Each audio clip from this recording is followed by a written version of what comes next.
Magsisimula ang ating kwento sa probinsya ng Shaanxi, sa tahimik at payapang nayon ng Jiaogao, na nagsisilbing tahanan ng pamilyang Song, kung saan sa likod ng payak na pamumuhay at katahimikan ng paligid ay unti-unting mabubunyag ang mga pangyayaring magbabago sa kanilang kapalaran.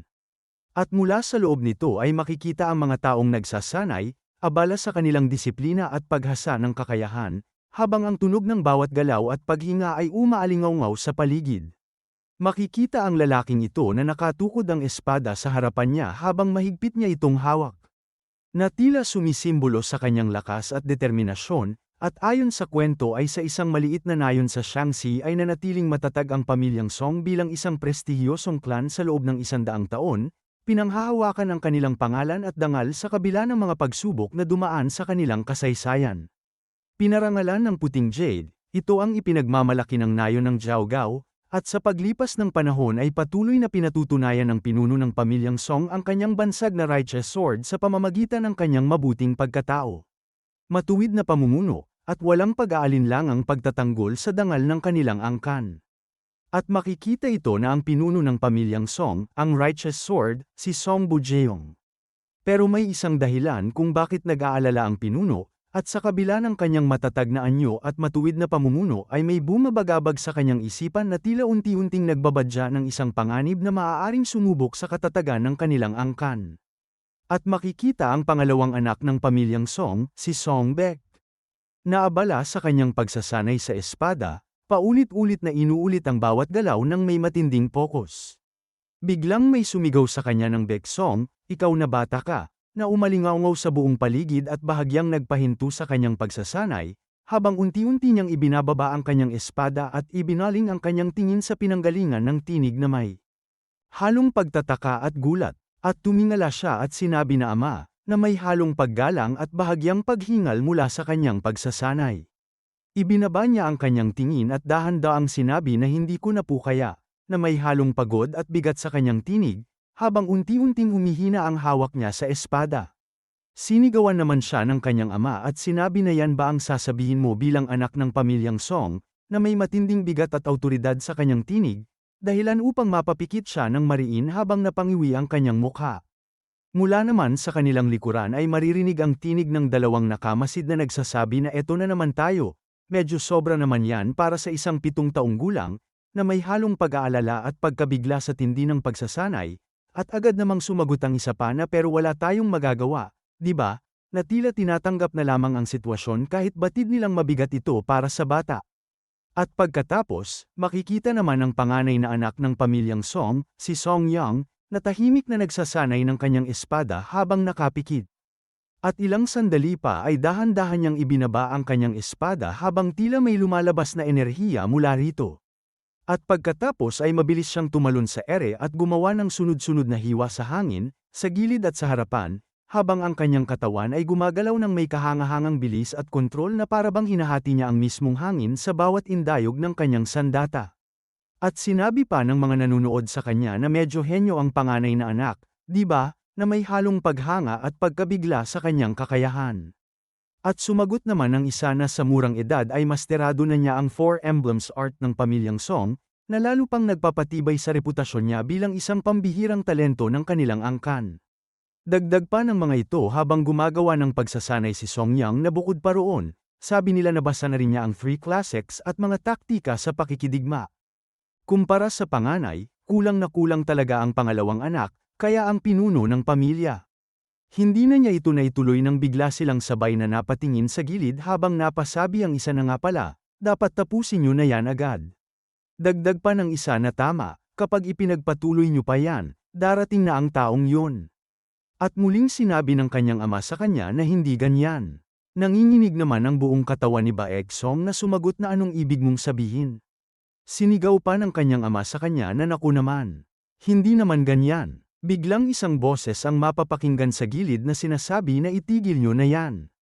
Isang babae ang naglalabas ng enerhiya na nakatingin dito ng masama, habang nagulat naman itong namumutla na napasabi na mahal ko.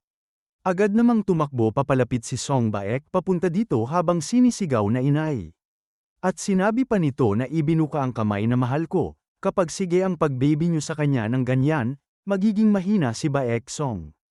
Hindi siya pinansin ng kanyang asawa habang mahigpit na niyakap si Baek Song na nakangiti habang yumayakap sa kanyang ina. Napuno ng saya at lambing ang kanyang mukha, habang ang kanyang ama naman ay napangiwi, tila hindi alam kung may inis ba o magpapakita ng pagiging mahigpit sa nakikitang eksena sa kanyang harapan. At sinabi ng kanyang asawa na 7 pa lang si Baek ah. Ano pa bang inaasahan mo sa batang ganoon ka bata?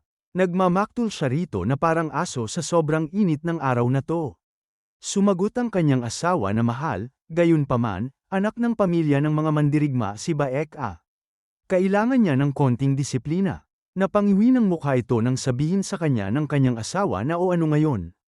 Itinuro ang isa niyang anak at sinabi na ganyan mo ba gustong palakihin si Baek ah? Dagdag pa niya habang makikita si Baek Yang na isang 13 taong gulang na hindi man lang iniisip ang nanay niya at puro espada lang ang inaatupag, wala man lang ka-charm-charm. Napaka-cute na bata ni Yang anoon. Pero tingnan mo kung paano mo siya ginawang napaka-boring na anak. At makikita si Song Yang na huminga ng malalim matapos ang kanyang pagsasanay. At nagpunas ng pawis sa kanyang mukha gamit ang likod ng kanyang kamay, habang tahimik siyang tumingin sa kanila. Nakita niya ang kanyang mga magulang na nagtatalo, at sa bawat salitang kanilang binibitawan ay ramdam ang tensyon at hindi pagkakaunawaan na bumabalot sa kanilang paligid, habang tahimik lamang siyang nakamasid. Habang hawak nito si Baek Song ay makikita sa mukha nito ang saya. Ngunit sa mukha ng kanyang ina ay may matatag na ekspresyon habang sinasabi niya na ang panganay na si Yang A ay sumunod sa agos ng mundo, pero hindi ko palalakihin si Baek A ng ganyan. Napasabi na lang ang kanyang ama na mahal ko. Habang tahimik na nakatingin si Song Yang sa kanila, bahagya siyang napangiti at napasabi sa kanyang sarili na eto na naman kami. At pagkatapos ay tumingin sa langit at sinabi niya na masaya ako.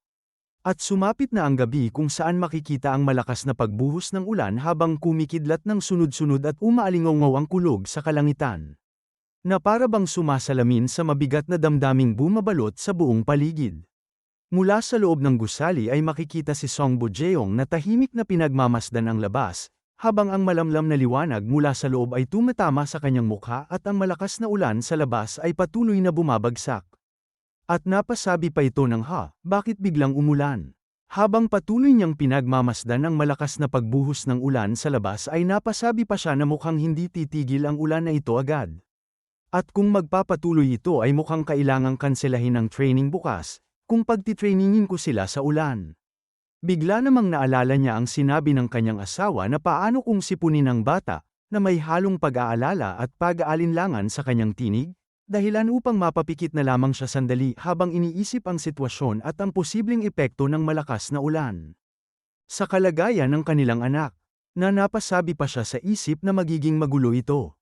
At lumingon siya sa likod upang tingnan ang espadang white jade na nakalagay sa lalagyan, na tahimik na naroroon ngunit tila may bigat at kahulugan na sumasalamin sa kapangyarihan at kasaysayan ng kanilang angkan.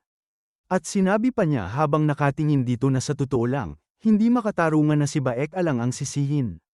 Napapabayaan ko na rin ang sarili kong training, tapos nag-iisip pa ako tungkol sa pagpapalaki ng mga mandirigma. At ilang sandali pa ay mahigpit niyang hinawakan ang white jade, na para bang doon niya isinasalin ang bigat ng kanyang mga iniisip at desisyon. At pagkatapos ay hinatak niya ito mula sa kaluban at agad na gumawa ng mabilis na guhit sa hangin, na tila humihiwa sa katahimikan ng paligid habang ang sandata ay umaalingaw sa bilis ng kanyang galaw at ang hangin ay bahagyang nagbago sa biglaang pag-indayog ng kanyang espada. Seryoso ang kanyang tingin habang tahimik na naglalabas ng enerhiya ang kanyang katawan. At mahigpit niyang hawak ang white jade na espada. Hinampas niya ito sa unahan, at makikita ang guhit ng espada na humahati sa hangin habang bumabagsak papunta sa ibaba, at ang puwersa nito ay biglang sumabog sa lupa na para bang yumanig ang paligid sa lakas ng kanyang paghampas. Habang ang alikabok at hangin ay sumabay sa biglaang paglabas ng enerhiya mula sa kanyang espada. Makikita ang dulo ng espada na umuusok ng enerhiya habang nakatutok sa ibaba. Lumiwanag ang kanyang mga tingin. Tumalon siya sa ere at winasiwas ang espada sa hangin sa iba't ibang anyo ng pagsalakay, at ang mga hiwa na kanyang nilikha ay malinaw na makikita sa hangin na parang mga guhit ng enerhiya na humahati sa paligid, habang ang kanyang katawan ay mabilis at kontrolado sa bawat paggalaw na para bang hinuhubog niya ang espasyo sa pamamagitan ng kanyang espada.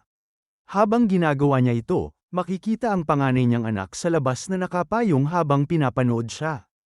Tahimik na nakamasid sa bawat galaw at indayog ng kanyang ama. At sinabi pa niya na ang mga ugat na lumalago ng malalim sa lupa ay hindi natatakot sa hamog na may elo, at ang evergreen na nakakamit lamang sa pamamagitan ng pagtitiis sa matinding ginaw at mababangis na hangin ang siyang tunay na sumasagisag sa katapatan at kadakilaan, habang patuloy niyang isinasagawa ang kanyang estilo ng espada, na ang bawat galaw ay tila sumasabay sa kanyang mga salita at nagpapakita ng matibay na paninindigan sa gitna ng pagsubok. Namangha ang kanyang anak sa kanyang napapanood, at napasabi pa siya sa kanyang sarili na ang landas ng aking ama, na naabot ang 8 forms ng Song Family Martial Arts, ay napakatingkad, habang pinagmamasdan niya ang bawat galaw nito na puno ng lakas, kontrol, at karangalang tila hindi madaling maabot ng kahit sino. At ilang sandali pa ay makikita na dahan-daang ipinasok ng kanyang ama ang espada sa kaluban, at sa sandaling yun ay tila hamupa ang mabigat na enerhiya sa paligid habang nanunumbalik ang katahimikan. Na para bang tapos na ang isang matinding pagsasanay na puno ng disiplina at kontrol. Huminga ito ng malalim, at tumingin sa kanyang anak, bago dahan-daang nagsalita na anong ginagawa mo rito sa ganitong oras. Ibinaba naman ito ang kanyang dalang payong at sinandal sa pader habang sumagot na hinahanap po kayo ng general, kaya pinarating ko lang sa inyo, ama. Tumugon ang kanyang ama na ang general. Sumagot ang kanyang anak na opo, may isang matandang babae na nakikisilong lang po sana dahil sa ulan. Nagtatakang napasabi naman ang kanyang ama na isang matandang babae sa ganitong oras. Sumagot ang kanyang anak na hindi tayo dapat nagpapasok ng estranghero basta-basta, pero mukha siyang desperada, kaya sabi ko itatanong ko muna kay ama. Tumalikod ito, habang sinasabi na hindi. Lalabas ako at titingnan ko mismo. Tumigil sa paglalakad at sinabi na pero. At sinabi sa kanyang anak na kamusta, anong itsura ng landas ng iyong ama? Hindi naman kaagad nakasagot ang kanyang anak habang nakatingin lang ito sa kanya. Bahagyang napababa ng ulo at nakapikit na sinabi niya sa isip na masyado na ba talaga akong sakim? Gaano man katalino si Yang A, ang magtanong tungkol sa mga sekreto ng 8 emblems ng pamilyang Song ay. Hindi niya na ituloy ang pagsasalita sa isip ng magsalita ang kanyang anak na ang landas ni ama ay laging sariwa, na ikinagulat naman ng kanyang ama sa kanyang narinig. Dagdag pa niya na ang mga ugat na nakabaon ng matibay sa lupa ay tinitiis ang mga bagyo. Laging nananatiling lantian ang mga ito. Napatawa naman ang kanyang ama. At humalakak pa ng todo habang sinasabi na kahit henyo ka pa, sobra na yan. Pinag-uusapan lang naman natin ay ang mga sekreto kung paano maaabot ang rurok ng 8 emblems ng pamilyang Song. Nagulat naman ang kanyang anak na napasabi na ama.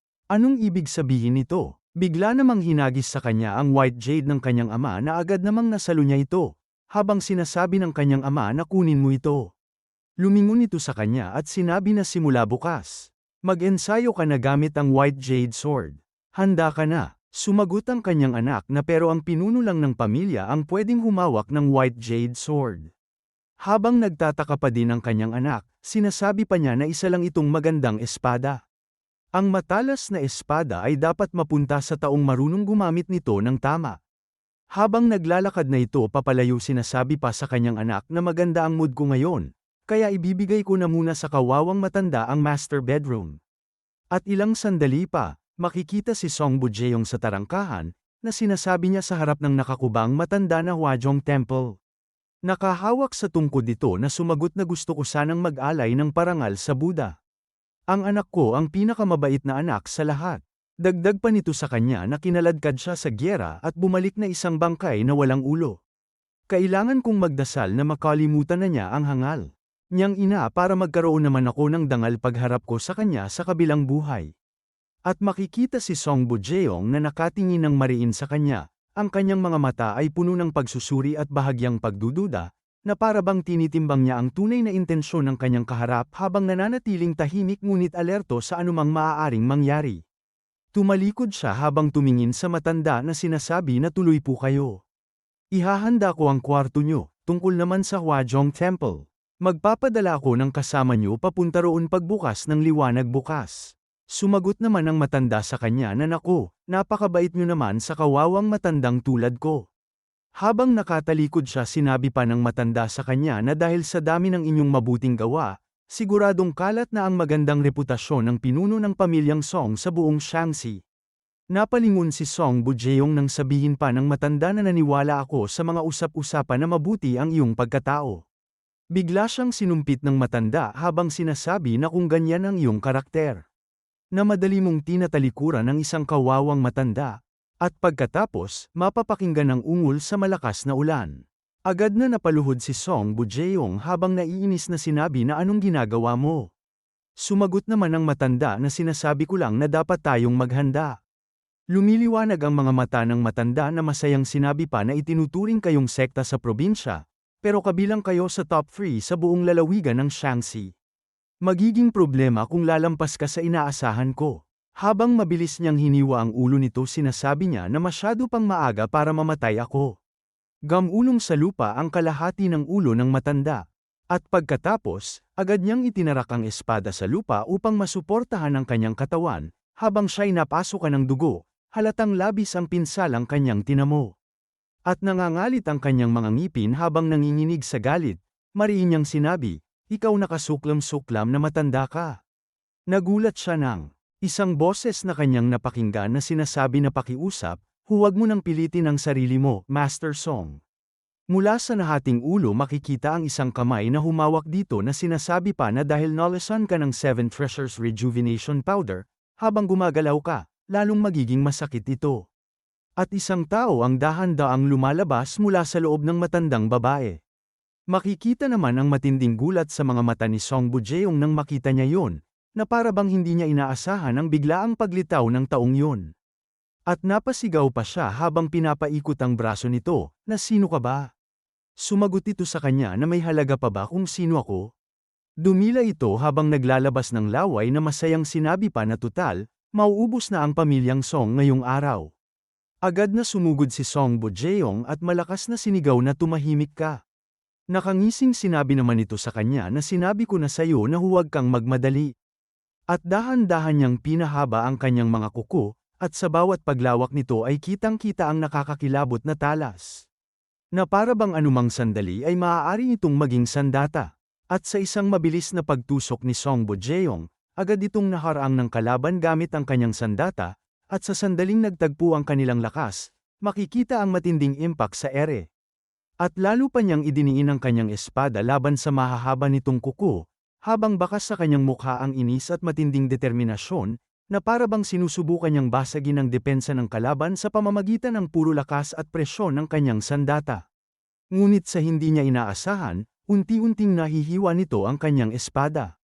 Na ikinagulat naman ni Song Bujeong, na sandaling natigilan habang nakatitig sa kanyang nasisirang espada.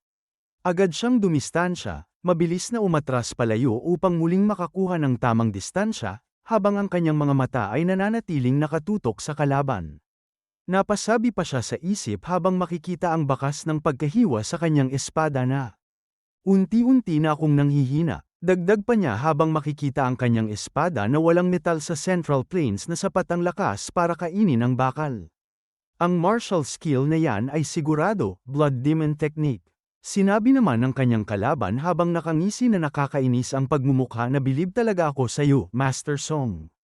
Nakakagalaw ka pa ng ganyan kahit nalasan ka na. Naiinis pa niyang sinabi na anong ginagawa ng isang utusan ng demonic sect dito sa probinsya. Sumagot ito sa kanya na ang mga bagay na hindi bagay sa katayuan mo ay madalas nagdadala ng gulo. Napasagot naman si Song Bujeong na ano. Nakangisi ito na sinabi pa ng nakakasurang mukha nito na ang White Jade Sword. Sinabi pa nito na ang White Jade Sword, na kumitil na ng maraming buhay noong panahon ng digmaan. Humanga ang matanda sa kapangyarihan nito at ninais niya ito para sa kanyang sarili. At ibig sabihin nito, ang Jade Sword ang magiging unang tropeo mula sa Central Plains. Tumayo ito sa kanyang mga kuko habang nakangisi ang nakasurang mukha nito na sinabi na ang unang karangalan mula sa lipunan ng mga demonyo ay ipagkakaloob sa mga Blood Demon. Naiinis naman siya at napasabi sa isip na nagsimula na namang kumilos ang mga miyembro ng Demon Sect. Dagdag pa niya habang muling naghanda na ang lalaking yun ay malamang na unang hanay. Ang mga hayop na taga-Demon Sect ay malapit ng sumugod. Kung magpapatuloy ito, hindi maiiwasan ng pamilyang Song ang pagkawasak gaya ng sinabi ng lalaking yun. Naglabas siya ng kanyang enerhiya habang hinawakan ng mahigpit ang espada na sinabi pa niya sa isip na sa kabutihang palad, nasa pangangalaga ni Yang ang White Jade Sword. Kung kikilos na ako ngayon, makakatakas kami bago pa dumating ang iba pang mga hayop na iyon. Nang makita ang kanyang ginagawang kilos napasabi ang kalaban na anong klaseng stance yan. Nagbabalak ka bang gumawa ng huling desperadong pagtatangka? Lumingon siya sa kanyang anak na nasa likod, na tahimik lamang na nakatayo. Tila ba pinipigilan ang anumang emosyon habang pinagmamasdan ang nangyayari. At malakas na sinigaw ng kanyang ama habang unti-unting naglalabas ng kanyang enerhiya na bumabalot sa paligid, mga anak ng pamilyang Song. Kailangan ninyong mabuhay. Ang inyong mga ugat ay nasa pamilyang Song. Na mabilis siyang sumugod sa kanyang kalaban. Agad namang napasigaw ang kanyang anak, ama. Na puno ng emosyon, habang bakas sa kanyang mukha ang halo-halong takot, pag-aalala. Bigla namang hinawakan siya ng kanyang ina at sinabi dito na hindi ka pwedeng pumunta. Tumingin ito sa kanyang ina at sinigaw na pakiusap. Bitawan niyo ako, ina. Sa ganitong lagay, si ama ay. Seryosong tiningnan siya ng kanyang ina at sinabi na ito ang utos ng Panginoon ng pamilya. Mangangahas ka bang suwayin ito? Nagulat naman ito na napasabi na ina. Patuloy na nakipaglaban si Song Bujeong sa gitna ng matinding sagupaan sa may nakakainis na mukhang kalaban. Lumingon ito habang sinasabi sa isip na ama. Pakiusap manatili kayong buhay. Dagdag pa niya habang tumatakbo na kailangan ninyong mabuhay. Nanginginig ang katawan ni Song Yang habang nakatalikod. Halatang pinipilit nitong kontrolin ang sarili sa gitna ng matinding emosyon, habang ang kanyang ina naman ay mahigpit na hinahawakan sa balikat si Song Baek, na para bang sinusubukang bigyan ito ng lakas at kapanatagan sa gitna ng kaguluhan. Habang tinatali ang kanyang damit, nagtatakang nagsalita si Song Baek, Ina, bakit niyo po ako pinapalitan ng damit? Na may halong pagkalito at inosenteng pag-uusisa, habang maingat siyang inaayos ng kanyang ina sa gitna ng tahimik ngunit mabigat na tagpo. Hinawakan siya sa pisngi ng kanyang ina at nakangiting sinabi na naghahanda na ako para sa isang paglalakbay ninyo, kasama ang kuya mo at si Becca. Napasabi naman siya na isang paglalakbay. Habang hawak pa rin siya sa pisngi ng kanyang ina, tinanong pa niya ng may inosenteng mukha na pero bakit nakatalikod si kuya? Tahimik naman na napalingon ang kanyang ina. Sa kanyang panganay na anak kung saan makikita ito na nanginginig ang buong katon na nakatalikod. Na sinabi pa nito sa kanyang isip na tama bang iwan si ama ng ganito? Baka mas mabuting si ina at si Baek na lang ang paalisin. Nagulat naman siya nang tawagin siya ng kanyang ina. May dahan-daang tinatanggal sa leeg ang kanyang ina, habang si Song Yang naman ay humarap sa kanila. Isang bagay ang ibinigay sa kanya habang sinasabi ng kanyang ina na kunin mo ito. Ito ang victory token ng pamilyang Song. Ang pagpapakita nito ang magpapatunay na miyembro ka ng pamilyang Song. Hawak niya ito na sinabi ni Song Yang na ina. Kinagat ang kanyang mga ngipin na sinabi pa niya sa isip na sinasabi niyo po bang mananatili rin kayo rito, ina? At ilang sandali pa, mahigpit siyang niyakap ng kanyang ina, na para bang ayaw na nitong bumitaw, habang sa yakap na yun ay ramdam ang init ng pagmamahal, pangamba, at ang bigat ng pamamaalam na hindi pa man nasasabi ng direkta. At pagkatapos sinabi ng kanyang ina na nako, ang laki na talaga ni Yang A. Hindi ako makapaniwalang nabuhay ako nang hindi namamalayan kung gaano ka nakalaki. Napaiyak naman ito habang sinasabi na ina. Tumingin kay Song Baek at inaabot ang kamay sa kanya na sinabi pa na halika rito, Baek A. Niyakap niya ang dalawa niyang anak at sinabi na makinig kayong mabuti. Simula sa araw na ito, hindi na kayo dalawa kundi isa, kaya hindi kayo dapat maghiwalay kailanman. Napasabi naman si Song Baek na isa. Habang nakatingin siya sa kanyang ina na hindi alam ang nangyayari, sinasabi ng kanyang ina na ang magkapatid ay biyaya mula sa langit. Ang ugnayan niyo ay hindi lang obligasyon, kundi isang sagradong tungkulin. Kailangang sundin ni Baek ang kuya niya na parang sariling ama. At dapat gabayan niyang ang kapatid niya sa tamang landas. Naiintindihan niyo ba, na makikita ang panganay na anak na patuloy sa pagluha? Sumisinghot ito gawa ng luha, na sumagot na naiintindihan ko po. Mula sa lihim na lagusan. Sinabi pa ni Song Baek habang bumababa dito na hindi po ba kayo sasama sa amin, ina? Lumuhad dito sa sahig habang sinasabi na sa ngayon, mauna na kayo ng kuya mo, susunod ako kasama ang ama ninyo. Masayang tumugon pa si Song Baek at sinabi na ha? Kaya, parang tagu-taguan lang to? May lungkot sa mukha ng kanyang ina at sinabi na oo, laro ito ng tago-taguan. Dagdag pa niya habang sinasara ang lagusan na isang laro ng tago-taguan na magtatagal ng matagal na panahon. Malinaw naman na ang katulad ko, na walang alam sa martial arts, ay magiging pabigat lang sa inyo.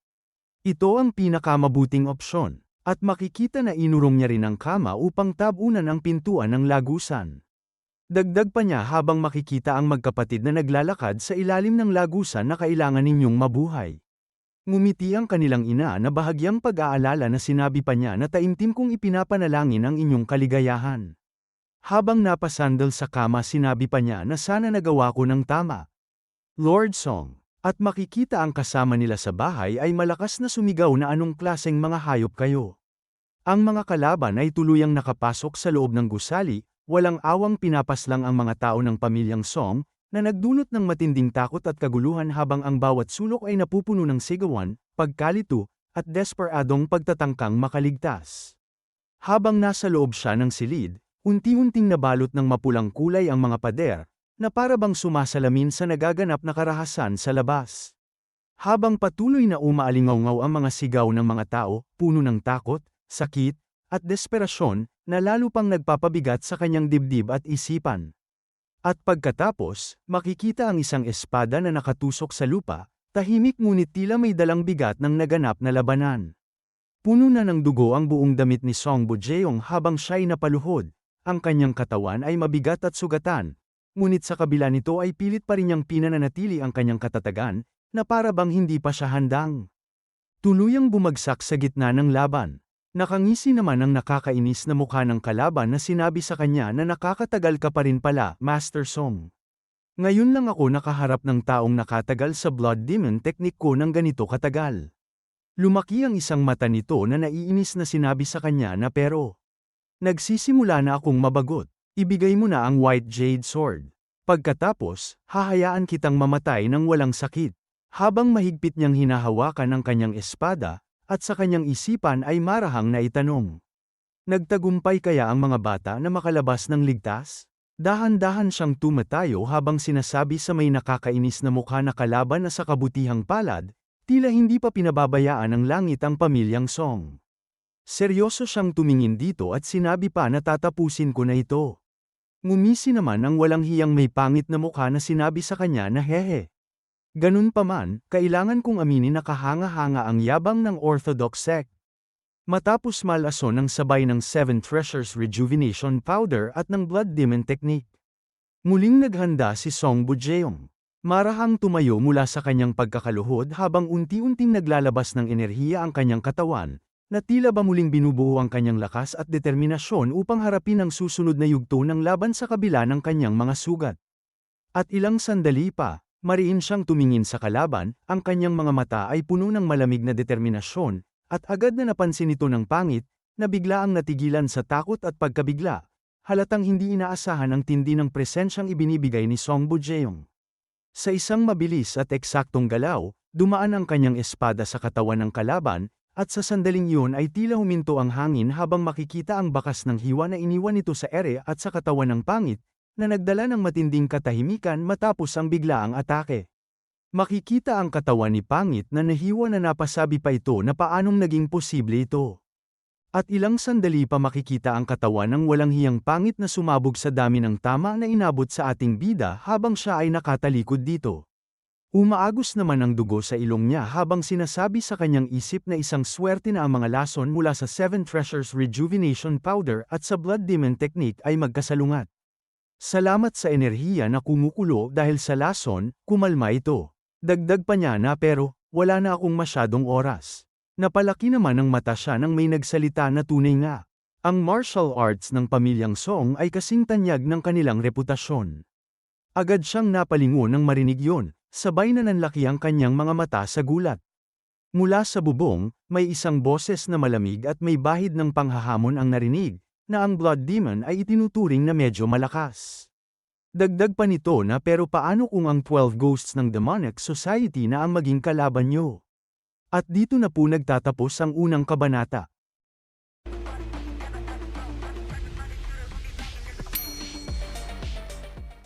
Ika-2 kabanata, sa pagpapatuloy.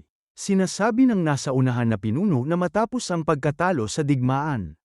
Sa nakalipas na 40 taon, ang aming demon sect ay napunta sa isang kaiyahiyang sitwasyon. Kayo, ang Demonic Society, ang magsisilbing vanguard sa muling pagpasok ng ating demon sect sa mundo ng martial arts. Dalhin ninyo sa akin ang White Jade Sword ng pamilyang Song bilang unang tropeo. At naiinis pa nitong sinabi na at ang pagkawasak ng pamilyang Song ang magsisilbing tanda ng pagtatapos ng panahon ng ating kaiyahiyang kalagayan. Ubusin ang lahat at wasakin ang lahat sa nayon. Dagdag pa nito sa mga nakatalukbong na ito ay isang utos. At lumipat ang eksena kay Song Bojong na sinasabi niya sa kanyang sarili na tama. Nandyan pa rin pala ang mga hayop na yan. Makikita ang mga ito na nakatingin sa kanya ng tahimik habang sila'y nasa bubungan. Hinigpitan niya ang kapit sa espada habang sinasabi pa niya sa kanyang sarili na kaunti na lang. Kailangan ko pang magtiis ng mas matagal. At pagkatapos malakas niyang sinigaw sa mga ito na anong ginagawa ng mga aso ng demon sect dito. Napatingin ng masama ito sa kanya habang sinasabi ng may mahabang bigulte na kailangan nating tapusin ito agad bago pa dumating ang Panginoon. Mabilis na tumalon ang mga ito mula sa bubungan, ang mga galaw ay magagaan ngunit punong-puno ng bilis. Habang ang isa sa kanila ay nagsabi, "Tara na." Mula sa ere, makikita ang 4 na sabay-sabay na sumugod kay Song Bojong, ang mga katawan nila'y bumabagsak na parang anino mula sa itaas, habang kasabay nito ay kumidlat ng malakas sa langit, ang liwanag ay sumiklab at saglit na nagliwanag sa buong paligid, at sa sandaling iyon ay lalong tumindi ang tensyon, na para bang ang mismong kalangitan ay sumasabay sa biglaang pag-atake. At makikita naman ang lagusan sa ilalim ng lupa kung saan makikita ang magkapatid na tumatakas. Mabilis na tumatakbo ang dalawang magkapatid dito, ang mga hakbang nila'y nag-uunahan sa pagtakbo. Habang ang paghinga nila'y mabigat at punong-puno ng takot. Napasabi naman si Song Baek na, "Hoy, kuya, pakiusap, pwede bang dahan-dahan lang ang lakad natin?" Habang nakatalikod ito sinagot siya na konting tiis na lang. Tahimik na napangiwi naman ang mukha si Song Baek habang ang kanyang kuya ay may naiinis na mukha. At ilang sandali pa umupo si Song Baek. Tumigil ang kanyang kuya at sinabi sa kanya na anong ginagawa mo. Sumagot siya na ayaw ko nang maglakad. Sinabi sa kanya ng kanyang kuya na tumayo ka na. Wala na tayong oras para rito. Sinabi naman sa kanya ni Song Baek na pagod na ako. Hindi ko na kaya. Dagdag pa niya habang napababa ng ulo na dito ko na lang hihintayin si nanay. Makikita naman ang inis sa mukha ni Song Yang. At hinayla ang kanyang kapatid habang sinasabi na kailangan na natin mabilis na makaalis. Sumagot naman siya na hindi. Sabi ng pagod na ako eh. Bigla namang isang malakas na puwersa ang naramdaman nila mula sa ilalim. Ang lupa ay bahagyang yumanig at ang hangin sa loob ng lagusan ay tila bumigat. Habang napahinto sila sa gitna ng pagtakbo, napasabi pa sa isip si Song Yang na anong nangyayari. Napatingin naman siya sa kanyang kapatid habang sinasabi na kuya. Nakikita ko ang labas, na itinuro ang butas gawa ng malakas na puwersa kanina. At makikita ang pagtagas ng dugo sa lupa, dahan-daang kumakalat sa paligid. Mula pala ito sa kalaban ni Song Bojong na tila wala ng buhay, ang katawan nito'y nakasandal at bahagyang bumaon sa pader habang nakaupo, at ang gamit nitong espada ay nakabaon din sa tabi. Na para bang ang lakas ng banggaan ay sapat upang itulak siya hanggang sa dingding.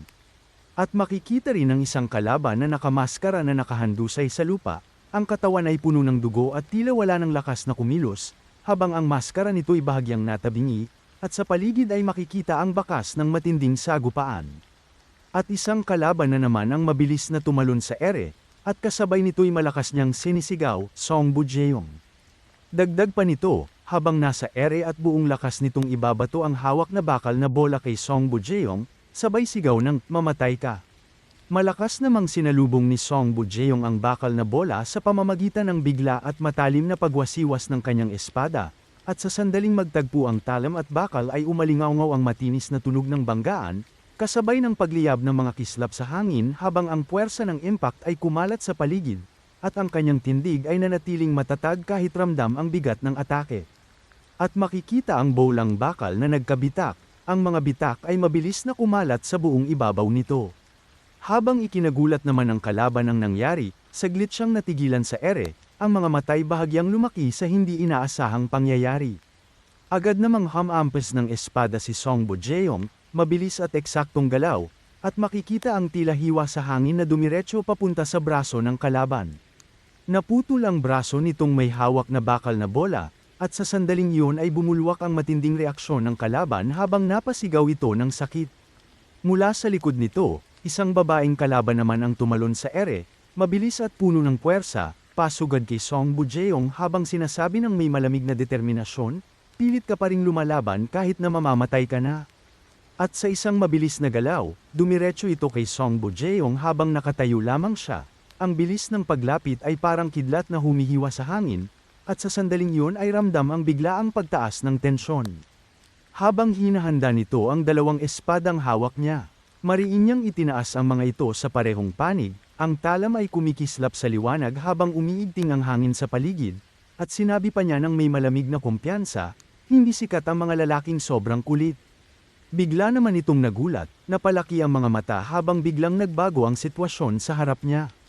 Agad itong huminto, ang mga paay mabilis na sumadsad sa sahig habang pilit pinipigilan ang momentum upang hindi tuluyang dumulas pasulong, at sa sandaling iyon ay nagkiskisan ang sapatos sa ibabaw ng lupa.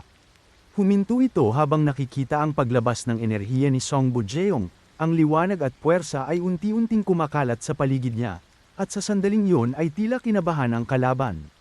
Napasabi sa isip ang babae, ano ito? Habang ramdam niya ang bigat ng enerhiyang inilalabas ni Song Bojeong.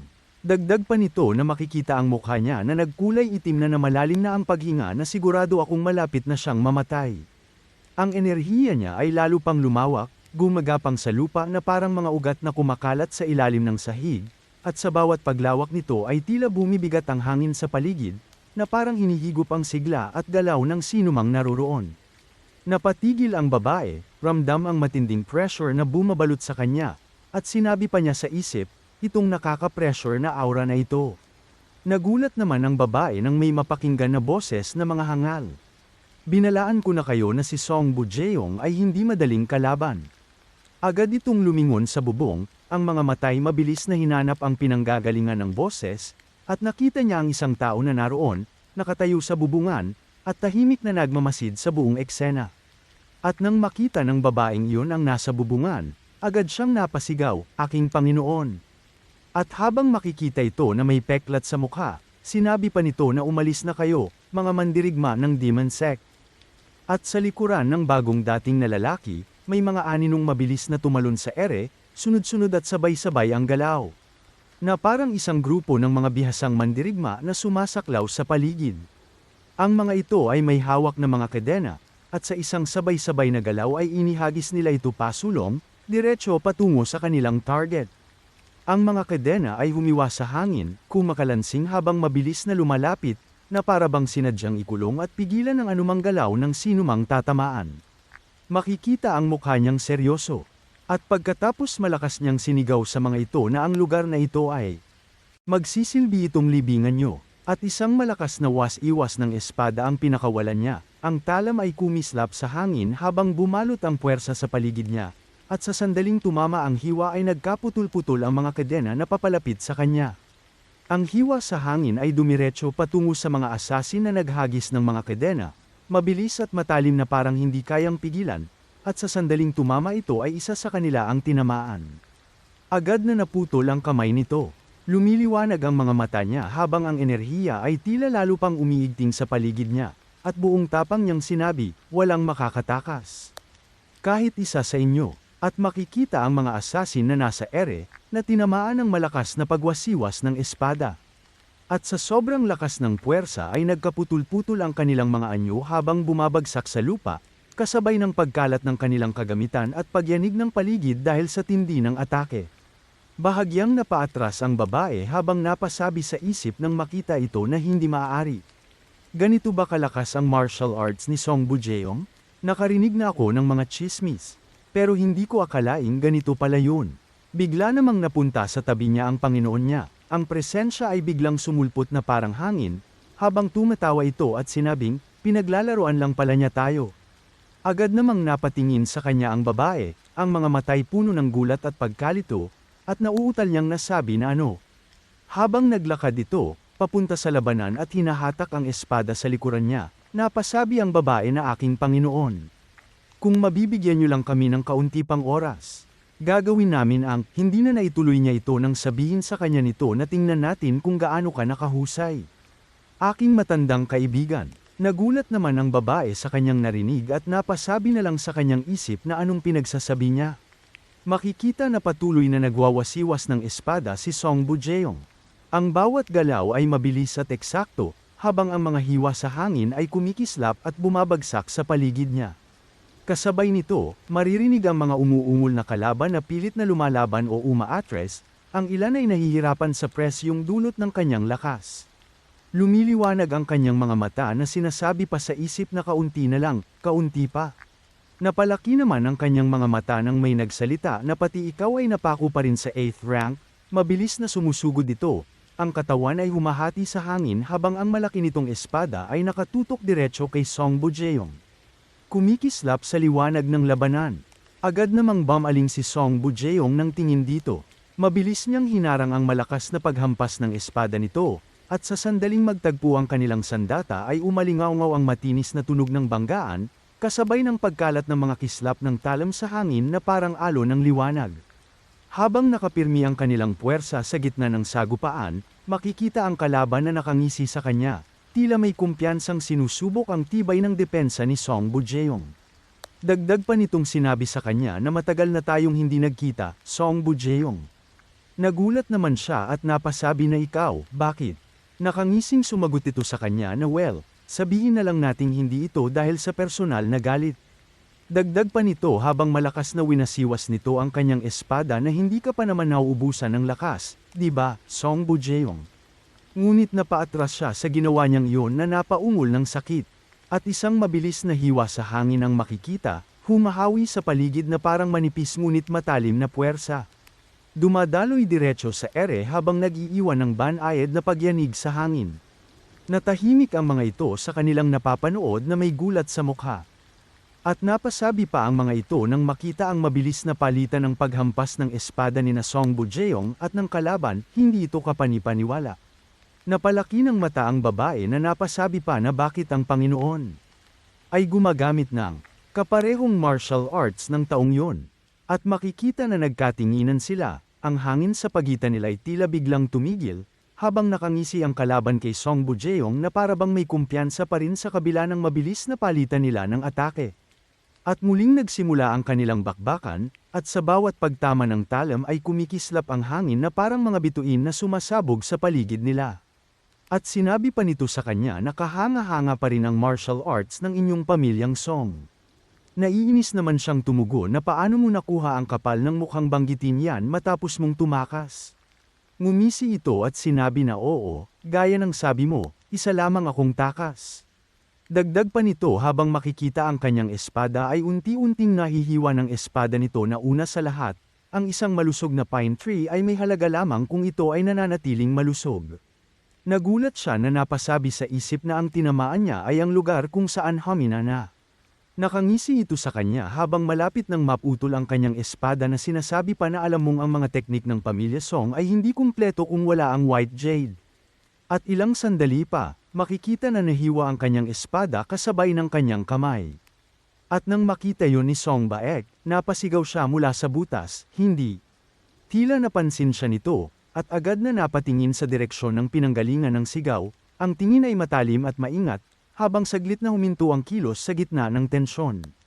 At itinutok nito ang kanyang tingin sa pader, ang mga matay dahan-daang gumalaw habang sinusuri ang paligid, at makikita ang butas sa lupa na nagbubukas patungo sa madilim na lagusan sa ibaba. Mula sa loob, makikita ang matalim ngunit punong-punong emosyon na tingin ni Song Yang habang umiiyak, ang mga luhay tahimik na bumabagsak habang pilit niyang pinipigilan ang sarili na magpanik. Agad niyang natakpan ang bunganga ng kanyang kapatid upang hindi ito makagawa ng ingay, habang ang isa niyang kamay ay pilit na inaabot. Patungo sa butas, bigla namang napalingon ito nang tawagin siya, ang atensyon ay agad napunta sa pinanggalingan ng boses, at sa sumunod na sandali ay dinala sa kanya ang asawa ni Song Bujeong. At nang makita niya yon, agad siyang natigilan, at napasabi ng pautal-utal, mahal. At malakas siyang sumigaw na mahal ko. Makikita ang kanyang asawa na sinabi pa niya na anong ginagawa mo rito. Paano ang mga bata? At makikita na iminulat ang mga mata na may malungkot lang itong mga tingin. At sinabi sa kalaban na matagal-tagal din tayo hindi nagkita. Napaliit ito ng mata na sinabi na hindi ko ginusto na magtagpo tayo sa ganitong paraan. Muling sinabi niya dito na hangal ka pa rin gaya ng dati. Dagdag pa niya na siguro naman na-realize mo na ngayon na wala kang mapapala sa ganitong paraan. Sa hinaharap, wala ka ring anumang makakamtan. Tahimik lang ito na nakatingin sa kanya habang itinukod ang kanyang espadang malaki sa harapan niya. At pagkatapos sinabi sa kanya na medyo nakakaawa naman ang huling salita na yan. Napalaki naman ang mata si Song Bujeong nang marinig niya yon na napasabi na hindi, huwag. Napasabi ang kanyang asawa na ang langit ko. Lumingon ito sa kanya at sinabi pa na masaya talaga ako na nakilala kita. At isang mabilis na was-iwas ng espada ang gumuhit sa hangin, papunta sa kinaroroonan ng asawa ni Song Bujeong, ang talam ay kumikislap habang humahawi sa hangin na puno ng biglaang panganib. Agad namang malakas siyang napasigaw, ang boses ay umalingaw sa buong paligid habang ang eksena ay nabalot ng matinding tensyon. Mabilis siyang tumakbo papunta sa kanyang asawa, ang mga hakbang ay nagmamadali habang makikita ang puslit ng dugo sa katawan ng asawa niya. At nang makalapit siya ay bumagsak na ito sa sahig. Inangat niya ang ulo ng kanyang asawa, ang mga kamay ay nanginginig habang maingat itong hinahawakan, at sa boses na puno ng pag-aalala ay sinabi niya, bakit? Dagdag pa niya na bakit mo pinatay ang asawa ko, gayong wala naman siyang kinalaman dito. Sinagot naman siya nito na hindi ko ba sinabi sa'yo? Wala akong personal na galit. Na makikita ang mukha nito na bahagyang napaangat ng tingin. At sinabi pa sa kanya na ikaw ang may kasalanan, dahil nagmamay-ari ka ng isang bagay na higit sa iyong kakayahan. At dahil wala kang lakas para protektahan ito, ito ang kapalit ng lahat ng iyon. Agad namang nag-iba ang ekspresyon ng mukha ni Song Bujeong habang umiiyak na sinabi na yun lang ba talaga, ang tanging dahilan. Na makaikit asiyang naglabas ng kulay lilang enerhiya na kumakalat sa buong katawan niya. Nagulat naman ito nang makita yon na napasabi sa isip na yon ay, hindi na niya ito naituloy. Habang nakaupo at naglalabas ng enerhiya, ibinuka niya ang kanyang kamay patungo sa kanyang espada, at sa sandaling iyon ay tila tumugon ang talam, bahagyang gumalaw at kumislap na parang sinasagap ang kanyang kapangyarihan. At ilang sandali pa, makikita na lumipad ito patungo sa kanya, ang espada ay mabilis na dumaan sa hangin na parang may sariling kalooban. Tumayo siya habang naglalabas ng matinding enerhiya. Ang hangin sa paligid ay biglang bumigat at tila umikot sa kanyang katawan, habang ang liwanag ng aura ay unti-unting lumalakas at kumakalat sa paligid niya. Sa sandaling iyon ay ramdam ang muling pag-igting ng sitwasyon, habang ang kanyang presensya ay nagiging mas dominante at handa sa anumang susunod na galaw sa laban. At dito na po nagtatapos ang ika-2 kabanata.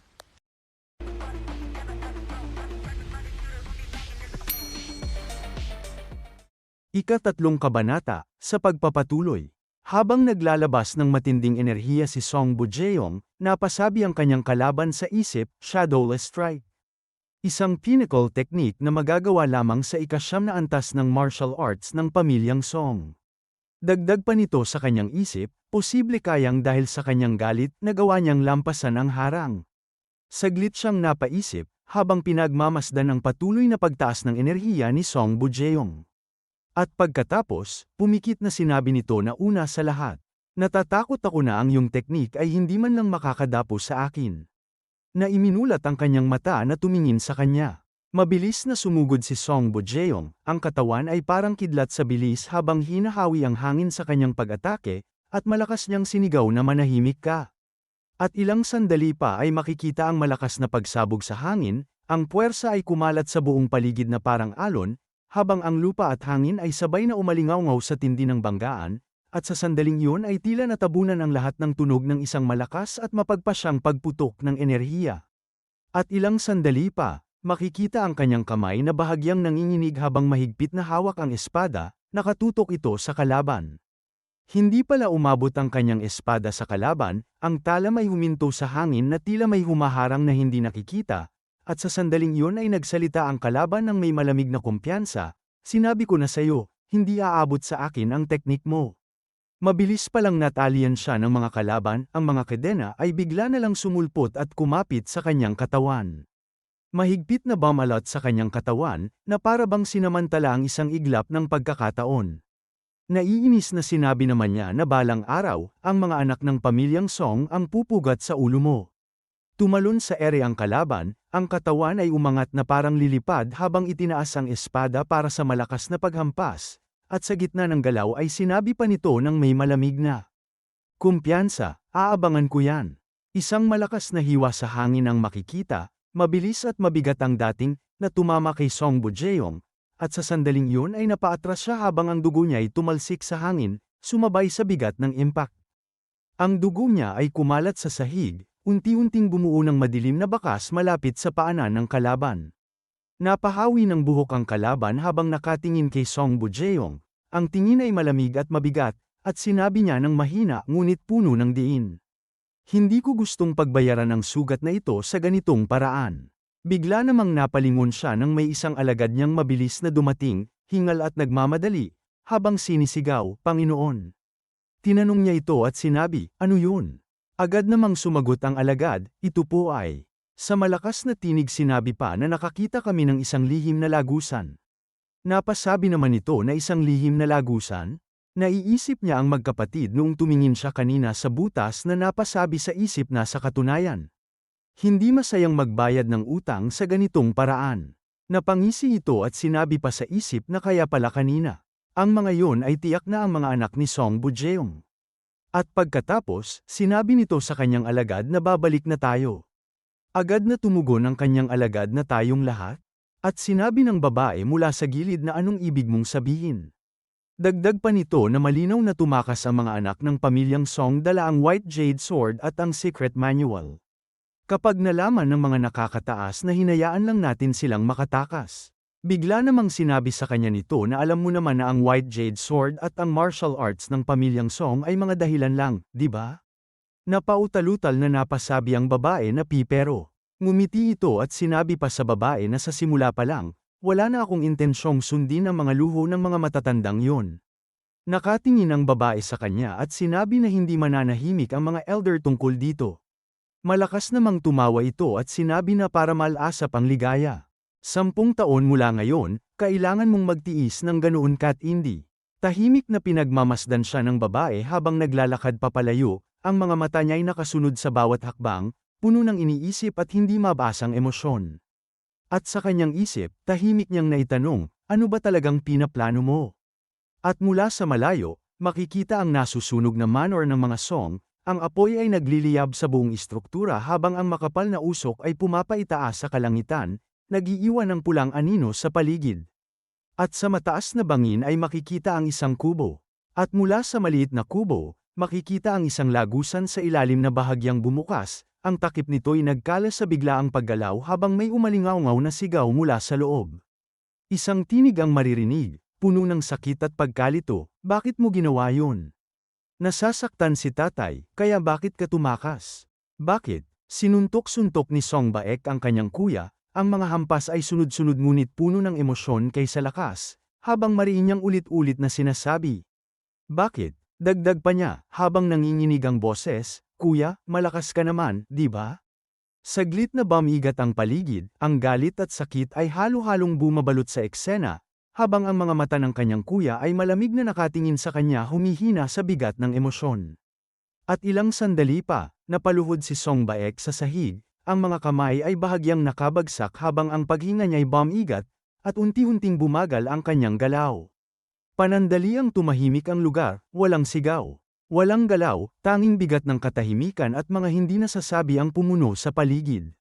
At pagkatapos, umiiyak na sinabi ni Song Baek, ang boses ay basag at nanginginig, "Hindi kita mapapatawad, duwag ka." Saglit na nanatiling mabigat ang katahimikan matapos ang kanyang mga salita, habang ang emosyon sa kanyang mukha ay halo ng sakit, galit.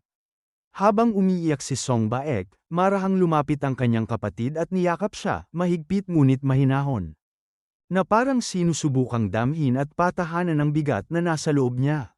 Sa sandaling yun, unti-unting hamupa ang sigaw at galit, napalitan ng tahimik na pag-iyak sa magkabilang panig, habang ang yakap ay nagsilbing panandali ang kanlungan mula sa sakit. At ilang sandali pa, tinulak siya ni Song Baek, ang katawan ay nanginginig habang pilit siyang kumakawala sa yakap, at sa gitna ng pag-iyak ay mariin niyang sinabi, "Bitawan mo ako. Duwag ka." Ngunit mas hinigpitan pa ng kapatid niya ang yakap kay Song Baek. Mas maingat at mas matatag, na para bang ayaw siyang pakawalan kahit pilit siyang kumakawala. Habang umiiyak ang kanyang kuya, nanginginig ang boses nito ngunit puno ng bigat at determinasyon, sinabi niya, "Pangako ko, tiyak kong gagawin ko ito, ipaghihiganti ko sila, bilang iyong kapatid." Napahigbi si Song Baek, ang mukha ay puno ng luha habang tuluyang bumigay ang kanyang damdamin. At sinabi niya habang patuloy na lumuluha, ang boses ay mahina ngunit malinaw, "Hindi natin kailangan ng paghihiganti." At mas malakas pa niyang sinabi, habang nanginginig ang boses at basang-basa ng luha ang kanyang mukha, "Bumalik na lang tayo kina nanay at tatay." At ilang sandali pa, habang yakap siya ng kanyang kuya, tuluyan siyang humagolgol ng iyak, malakas at hindi na napipigilan. At sumapit na ang umaga, dahan-daang napawi ang dilim ng gabi habang sumisikat ang araw sa silangan, at makikita ang Beijing na unti-unting nagigising, ang mga gusali ay naliliwanagan ng gininto ang sikat ng araw. Ang mga tao sa daan ay makikitang abala sa kanilang mga gawain, may nagmamadali papasok sa trabaho. May nagbubukas ng mga tindahan, at may tahimik na naglalakad habang bitbit ang kanilang araw-araw na responsibilidad. Mula roon, makikita silang magkapatid na naglalakad na nakatalukbong, maingat at tahimik na humahalo sa dami ng tao sa kalsada. Makikita ang puyat at kapaguran sa mukha ni Song Baek, bahagyang nakababa ang kanyang ulo habang naglalakad, ang mga mata ay tila mabigat at pagod mula sa mga pinagdaanan. Tahimik na napatingin naman sa kanya ang kanyang kuya. Nang mapansin niya na napatingin ang kanyang kapatid sa batang bumibili ng pagkain. Nagulat siya nang marinig ang sinabi ng kanyang kuya, "Nagugutom ka ba?" Hindi siya sumagot at ibinaling na lang ang tingin sa gilid, bahagyang iniiwas ang mga mata na para bang ayaw ipakita ang tunay na nararamdaman. Tahimik lang siyang nagpatuloy sa paglalakad, habang ang kanyang kuya ay nanatiling nakatingin sa kanya ng maikling sandali. At sinabi niya sa isip habang nakatingin sa ibaba na mula ng araw na yon, ilang araw nang nananatiling tahimik si Becca.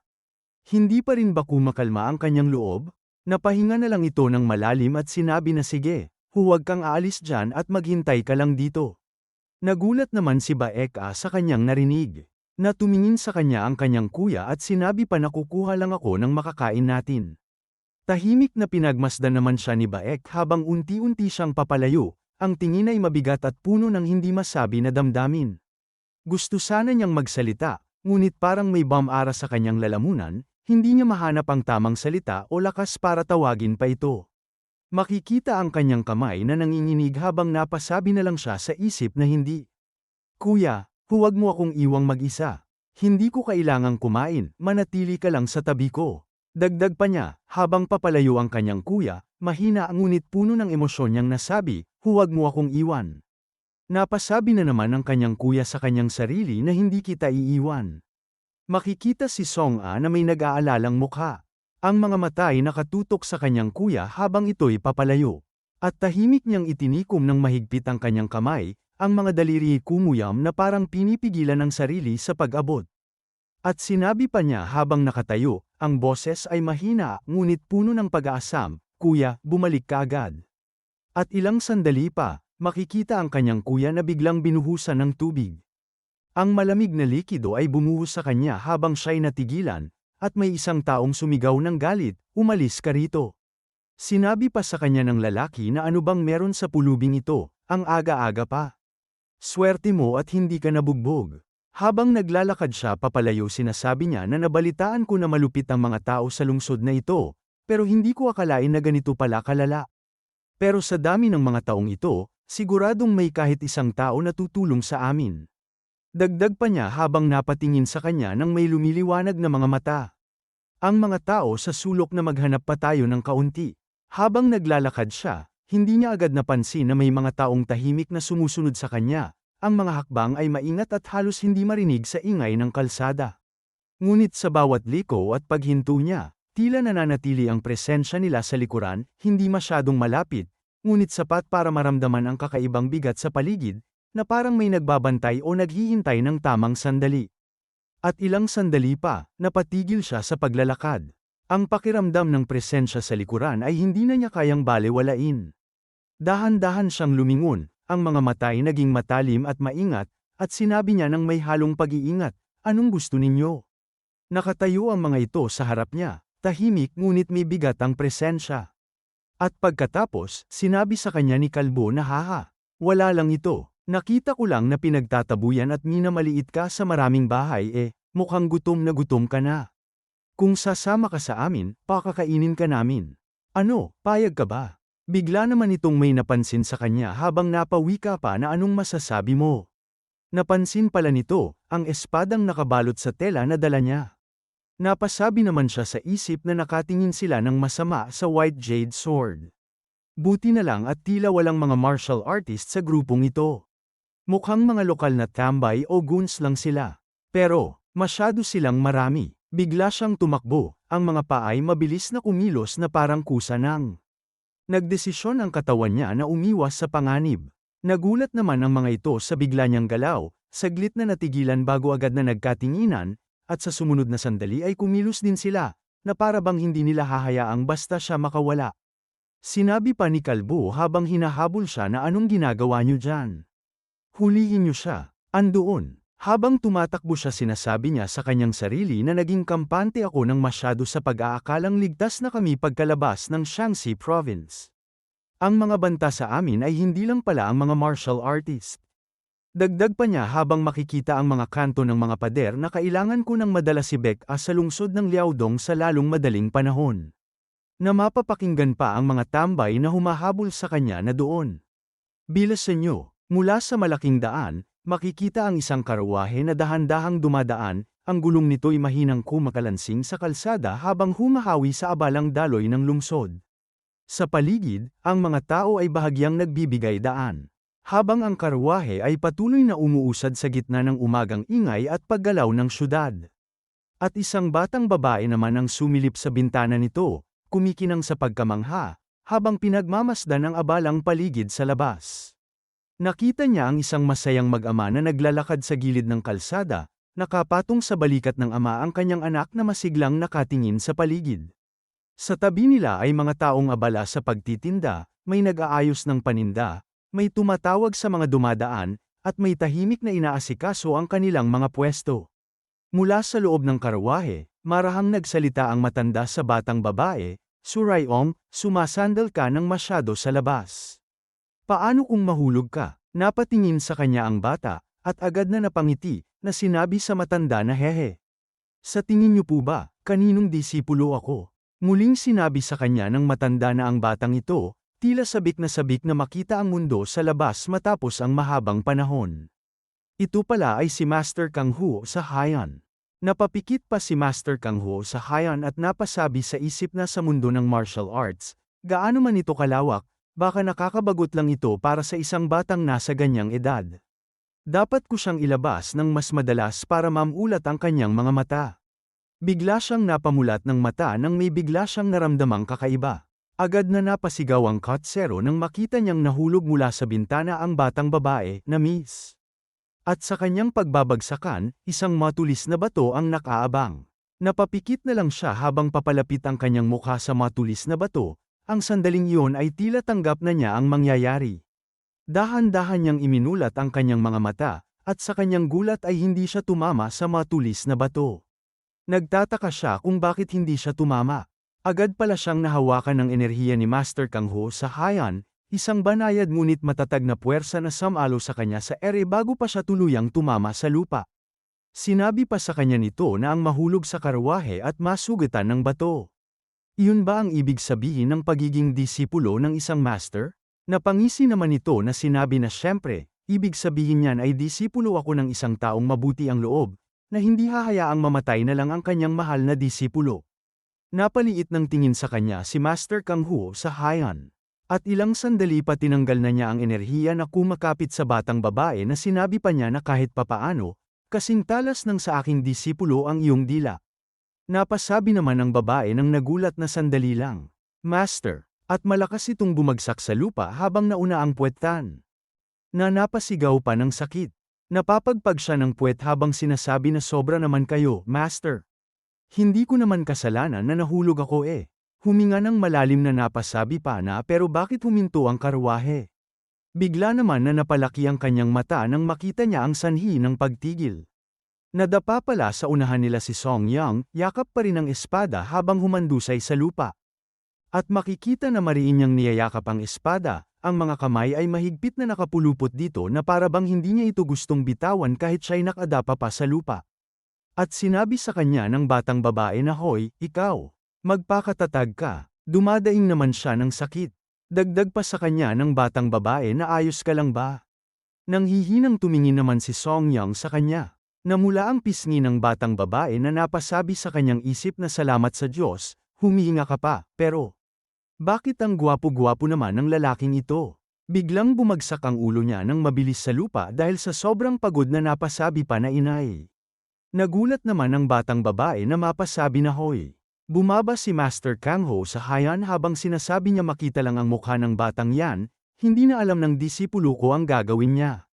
Napatayo agad ang batang babae na sinabi sa kanya na Master, hindi po ganoon yun. Sumagot sa kanya ito na dahil mukhang na-in-love sa kanya ang disipulo ko, mukhang kailangan ko siyang tulungan.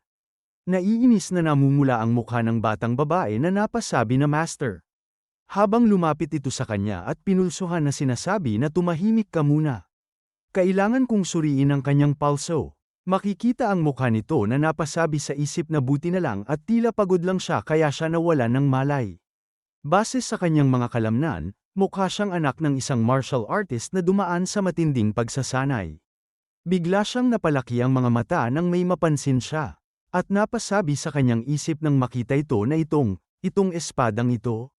Bigla namang dumating ang mga sanggano at sinabi na sa wakas na huli rin kita, ikaw na mautak na daga ka. Dagdag pa ni Kalbo na hoy, matanda, ibigay mo ang espadang yan. Sa akin yan, alam mo ba? Tahimik na tumingin si Master Kang Ho sa hayan sa espada, ang mga matay kalmado ngunit mabigat ang pagsusuri, na para bang binabasa niya ang pinanggalingan at estado nito sa isang iglap lamang. At ibinuka niya ang kanyang bibig at sinabi na, sa tingin mo ba ay sa iyo ang espadang ito? Tumuro si Kalbo habang agad na sumagot na oo. Akin yan, kapag nakialam ka, hindi ka makakaalis dito nang hindi nasasaktan, tanda. Binuhat ni Master Kang Ho sa hayan si Song Yang habang sinasabi na ang lakas ng loob mo. Naglabas si Master Kang Ho sa hayan ng matinding enerhiya, at sa isang iglap ay bumigat ang hangin sa paligid niya. Tila sumasabay ang buong kapaligiran sa kanyang presensya. Malamig at mabigat ang kanyang tinig habang sinasabi niya, sa tingin mo ba ang White Jade Sword, na kumitil na sa buhay ng hindi mabilang na basura mula sa Demon Sect, ay pag-aari ng mga katulad niyo? Napaharang naman ng kamay ang mga ito sa harapan ng mukha nila sa mga batong tumatalsik sa kanila habang napapasabi pa si Kalbo na ano. Ang matandang ito, at sumapit na ang gabi, unti-unting bumalat ang dilim sa mga kalsada habang kumakalma ang ingay ng lungsod. Patuloy pa ring naghihintay si Song Baek, nakaupo sa gilid ng daanan, tahimik at mag-isa. Tahimik siyang napatingin sa token na kanyang dala. At naalala niya ang nakaraan noong nasa gubat pa sila, ang malamig na hangin, ang tahimik ngunit mabigat na paligid, at ang mga sandaling tila mas payapa kaysa sa kasalukuyan. Nakatingin siya ng tahimik sa kanyang kuya. Sinabi pa niya sa isip habang nakatalikod ito sa kanya na anong ginagawa niya. Sinusubukan kong matulog pero ang iingay niya. Sabi niya kailangan naming tumahimik dahil baka may mga humahabol sa amin, pero siya pa itong pinakamaingay dito. At pagkatapos ng ginagawa ng kanyang kuya, bigla itong tumayo, na ikinagulat at ipinagtaka niya. Naglakad ito papalapit sa kanya, ang mga hakbang ay mabagal ngunit mabigat, na para bang sinadya ang bawat paglapit. Agad naman siyang tumalikod, at sinabi pa niya sa isip na hinding-hindi kita mapapatawad. Duwag, at ilang sandali pa, makikita na nakalapit na sa kanya ang kanyang kuya, nakatayo lang sa likod niya, tahimik at hindi gumagalaw. Nagulat siya nang may bagay na bumagsak sa kanyang tabi. Napatingin siya sa gilid at nakita ang token na hinati ng kanyang kuya. Kinuha niya ito habang sinasabi sa kanya ng kanyang kuya na ito ang mana ng pamilyang Song, ang Dragon Emblem.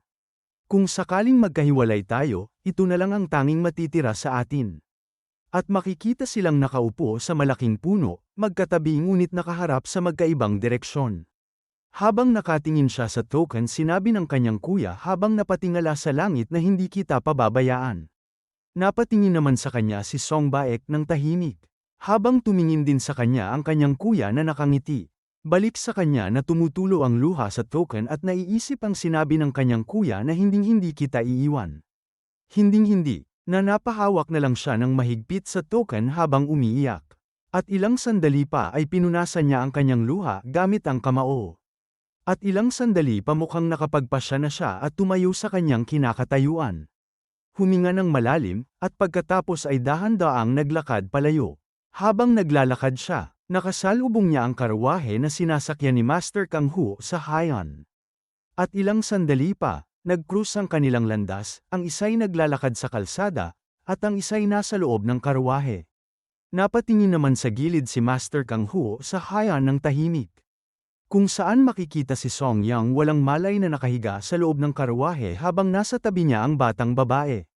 Nakasimangot naman si Song Baek habang sinasabi niya sa kanyang sarili na iniwan na ako, ni Kuya. At dito na po nagtatapos ang 3 kabanata.